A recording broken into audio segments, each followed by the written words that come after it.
obrigado, Jesus. Obrigado, meu Deus, por mais uma noite que o Senhor tem nos concedido, Senhor, para junto louvar e bendizer o Teu nome. Obrigado, meu Deus, pelo pão de cada dia, pelo vestuário, pelo calçado. Obrigado, Senhor, por estarmos aqui, Jesus. Com um único objetivo, Senhor, nesta noite, falar do Teu grande amor, Senhor, para com cada um de nós. Obrigado, Senhor, por ter nos dado o direito de estar aqui, reunido neste momento, Senhor, com um único objetivo, Senhor. Falar da Tua grandeza, falar das Suas misericórdias para com cada um de nós. Pai, eu não tenho palavra, Senhor, para te agradecer depois que o Senhor fez tantas coisas para com cada um de nós. Pai, nos ajuda a entrar e a sair, sem escandalizar o Teu nome. Pai, dá-nos fome e sede de justiça, fome e sede da Sua palavra. Dá, Jesus, sabedoria espiritual, Senhor. Deus, toma cada um de nós nas Tuas mãos, Senhor. Toma minha mãe, a Dama, a Débora Vitória, o Pretinho, o René Dogra, a Miriam, Jesus. Enfim, Jesus, toma esta igreja, meu Deus, local aqui nas Tuas mãos, Senhor. Faz segundo o Seu querer e a Sua vontade. Pai, toma todos da família Nóbrega, Bezerra, Caetano nas Tuas mãos, Senhor. Toma cada um dos Teus filhos, Jesus. Os abençoa, Senhor, na direção do Teu Espírito Santo. Pai, dirige-nos nossos passos, Senhor. Nossos lábios, para que tudo o que venhamos a fazer seja para a honra e a glória do Teu nome, Jesus. Pai, nos dê uma noite na direção do Teu Espírito Santo, para que tudo o que venhamos a fazer, Senhor, seja para a honra e a glória do Teu nome. Amém, Jesus. E a palavra é a nossa irmã Dâmara. Eu leio aqui Salmo 130, primeiro até o 15. Das profundezas a Ti clamo, ó Senhor. Senhor, escuta a minha voz, sejam os Teus ouvidos atentos à voz das minhas súplicas. Se Tu, Senhor, observares as iniquidades, Senhor, quem subsistirá? Mas contigo está o perdão, para que sejas temido. Aguarda o Senhor a minha alma e o guarda, espero na Sua palavra.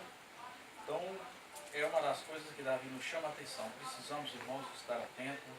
E Davi tem essa plena confiança no Deus de Israel, né? Mas eu quero correr hoje. Eu vou ler com vocês o versículo que eu li várias vezes. No livro de João, no capítulo 8, versículo 31, 32 e depois o 36. No 31, Jesus diz: Jesus dizia, pois, aos judeus que criam nele: se vós permanecerdes na minha palavra, verdadeiramente sereis meus discípulos. No 32, e conhecereis a verdade vos libertará. No 36, se o Filho vos libertar, verdadeiramente sereis livres. Aí quando a gente pega o 32, o 31 diz assim: dizia, pois, Jesus aos judeus que criam nele: se vós permanecerdes na minha palavra, verdadeiramente sereis meus discípulos. Então, o discípulo de Jesus não é conhecido pela boa palavra que prega, não é conhecido pela boa oratória. O discípulo de Jesus não é conhecido pelo o grau de conhecimento intelectual e filosófico do indivíduo. Não. O discípulo de Jesus é conhecido pela obediência à Sua palavra. Porque Ele disse: se vós permanecerdes na minha palavra, verdadeiramente serei meus discípulos.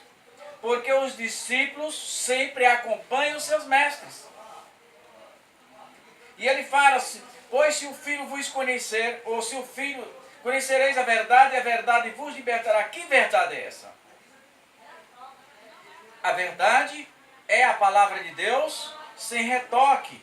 Em João 17, na oração sacerdotal, Jesus, orando a Deus, diz assim: Pai, santifica-os na verdade, a Tua palavra é a verdade. Então, o crente, a pessoa, o homem de Deus, a mulher de Deus, não é conhecido pelo que ela fala. A mulher de Deus e o homem de Deus não é conhecido pela roupa que veste. A mulher de Deus e o homem de Deus é conhecido pela vida que ela leva. uma vida de santidade, uma vida de renúncia. Não apenas uma vida de luxúria, em que os templos parecem mais um desfile de moda, cada um querendo ostentar um certo poder que tem. Não. Jesus nos chamou com o único objetivo de levar a palavra dele e dizer para as pessoas: ainda existe esperança. E ele disse: vós permanecede na minha palavra. Quem edifica o homem é a palavra de Deus. O homem precisa ler a palavra de Deus, o homem precisa comer esta palavra. Porque ele disse: se permaneceres em mim, se permanecer na minha palavra verdadeiramente, serei meus discípulos. No 36, quando ele diz: se o Filho vos libertar, verdadeiramente sereis livres. Por que Jesus diz isso? Porque tem muita gente indo para a igreja, mas nunca foram libertas. Foram batizadas. São pregadores, são pastores, são líderes, mas nunca foram salvos. Estão lá na igreja porque cantam bem. Estão lá na igreja porque pregam bem. Estão lá na igreja porque têm um determinado conhecimento secular. Porque domina a escrita, porque domina a palavra, tem o dom da palavra, mas não tem o Espírito Santo de Deus. Porque ele disse: se o Filho vos libertar, verdadeiramente sereis livres. Não podemos acreditar que alguém que conheceu a palavra de Deus permanece com os mesmos costumes. Não podemos crer que a pessoa que aceitou a Jesus como seu Salvador, que foi liberto pelo sangue de Cristo, continua mentiroso, continua trapaceiro, continua enganador, continua fofoqueiro, continua sonegador de imposto. Eu não posso crer nisso. Porque a Bíblia diz: se o Filho vos libertar, verdadeiramente sereis livre. É livre. É livre. E livre, o crente que anda segundo a palavra de Deus, ele é um crente honesto. Ele é um crente verdadeiro, é um crente sincero. Não é um crente de duas palavras. Podemos crer nele no que ele fala. Porque ele fala: se vós permaneceres na minha palavra, é a palavra de Deus que edifica. Os líderes precisam incentivar a sua igreja a ler a palavra de Deus e a viver a palavra de Deus. Precisa mostrar para a igreja que o céu é real, mas que também o inferno é real. A igreja está sendo banalizada, a sensualidade no meio da igreja. As mulheres casadas usam decotes sensuais para chamar a atenção. Roupas ligadas chamando a atenção, mostrando os seus corpos esculpidos. Para chamar a atenção de quem? Porque de Deus não é. Porque Jesus dizia aos discípulos, dizia aos judeus que criam nele: se vós permaneceres na minha palavra, verdadeiramente sereis meus discípulos. Então nós só seremos discípulos de Jesus quando andarmos de acordo com a sua palavra.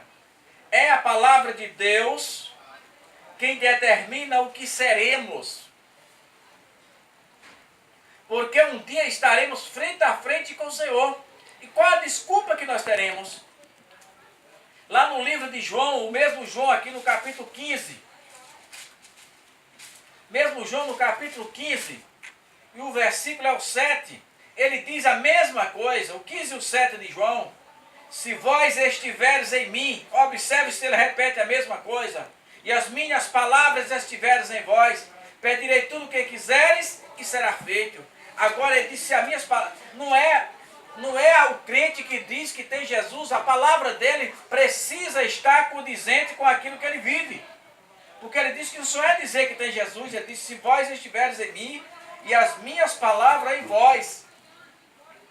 O mesmo João, capítulo 15, versículo 16, diz: não me escolheste vós a mim, mas eu vos escolhi a vós, e vos nomeei para que vades e dê fruto, e o vosso fruto permaneça, a fim de tudo quanto pedires a meu Pai, ele vos conceda. Então Jesus nos escolheu, irmão, para quê? Para dar fruto. Jesus nos escolheu, irmão, para ser diferente. Jesus nos escolheu para descer aos campos de Valada e dizer para as pessoas: ainda existe esperança. Enquanto há vida, há salvação. Enquanto há vida, há mudanças de vida. Não importa o que as pessoas digam ao teu respeito, para você ainda existe esperança. Se vós estiveres em minhas palavras estiveres em vós. Jesus diz: pedirei tudo o que quiser e vos será feito. Então precisamos caminhar, precisamos andar de acordo com a palavra de Deus. É esta palavra que alimenta, é esta palavra que sara, é esta palavra que cura. Precisamos andar segundo esta palavra, porque se nós não andarmos segundo a palavra de Deus, como é que vai acontecer? Aonde vamos passar a nossa eternidade? No capítulo 10 de João, no versículo 10 diz: o ladrão não veio senão a roubar, a matar e a destruir, e eu vim para que tenha vida e a tenha em abundância. E ele diz no 11: eu sou o bom pastor, e o bom pastor dá vida pelas ovelhas. Você vê que é a palavra de Deus que edifica, que é a palavra de Deus que sara, é a palavra de Deus que cura. Então precisamos andar de acordo com o que diz a palavra de Deus. Porque, irmão, se nós não andarmos de acordo com a palavra de Deus, para onde iremos nós? Então, irmão, vamos ficar com esse versículo. O que é que você está fazendo da sua vida? Porque Jesus disse que os discípulos dele são aqueles que guardam a palavra de Deus. E quem guarda a palavra de Deus, Paulo diz: aquele que mente, aquele que mentia não mente mais. Aquele que furtava, não furta mais. Aquele que adulterava, não adultera mais. Aquele que comprava fiado e não pagava, não faz mais isso. Aquele que era trapaceiro, enganador, não fazia mais isso. Aquele que vendia produto pirata, que é pecado, também não faz mais isso. Porque agora ele tem em Cristo Jesus uma nova mentalidade. Então, irmão, quem está em Cristo Jesus precisa ser uma nova criatura. A Bíblia diz que as coisas velhas já passaram e tudo se fez novo. Então precisamos pensar nisso. Mesmo que tudo esteja errado para você, ainda existe esperança. Então, meu irmão, fique com esse livro de João. Ainda existe esperança para você. Basta você tão somente crer.